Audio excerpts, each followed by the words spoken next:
বিদেশ থেকে যারা প্রতারণা করছেন, বাংলাদেশে যারা বউ রেখে বিদেশে গেছেন তাদের জন্য অত্যন্ত দুঃখের সংবাদ। বর্তমান আইন মন্ত্রণালয়ে একটা আইন পাশের প্রস্তাব করা হয়েছে, কেউ ১ বছরের বেশি দেশের বাইরে থাকতে পারবে না। কারণ দেশের বাইরে ১ বছরের বেশি থাকলে পরিবারের সাথে বিভিন্ন ধরনের সম্পর্ক ছিন্ন হওয়ার মতো ঘটনা ঘটছে এবং দেশের আত্মীয়-স্বজনের সাথে তারা সম্পর্ক রাখছে না এবং বিভিন্ন সম্পর্কে তারা জড়িয়ে পড়ছে।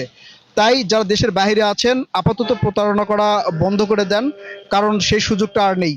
দেশের বাইরে থেকে স্ক্রিনশট, ভিডিও রেকর্ড অথবা স্ক্রিন রেকর্ড দিয়ে বিভিন্ন ধরনের মেয়েকে যারা হয়রানি করছেন বা হয়রানি করার চেষ্টা করছেন তাদের জন্য কিন্তু অত্যন্ত দুঃখের সংবাদ। বছরে অন্তত ১৫ দিন থেকে ১ মাসের জন্য হলেও দেশে আসতে হবে।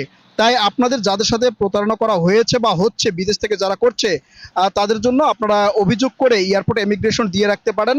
তাহলে তারা এয়ারপোর্টে ইমিগ্রেশন আসার সাথে সাথে তাদেরকে গ্রেপ্তার করা হবে এবং আইনের আওতায় আনা হবে। তাই যারা বিদেশ আছেন তারা সাবধান। আর ভিডিওটি খুবই গুরুত্বপূর্ণ সবাইকে জানাতে এবং নিজেও জানতে ভিডিওটা নিজের প্রোফাইলে ডুয়েট করে রেখে দিবেন এবং শেয়ার করবেন, যতজনের কাছে পারেন শেয়ার করবেন, কারণ এটা একটা সতর্ক বার্তা যারা প্রতারণা করার চেষ্টা করছে বা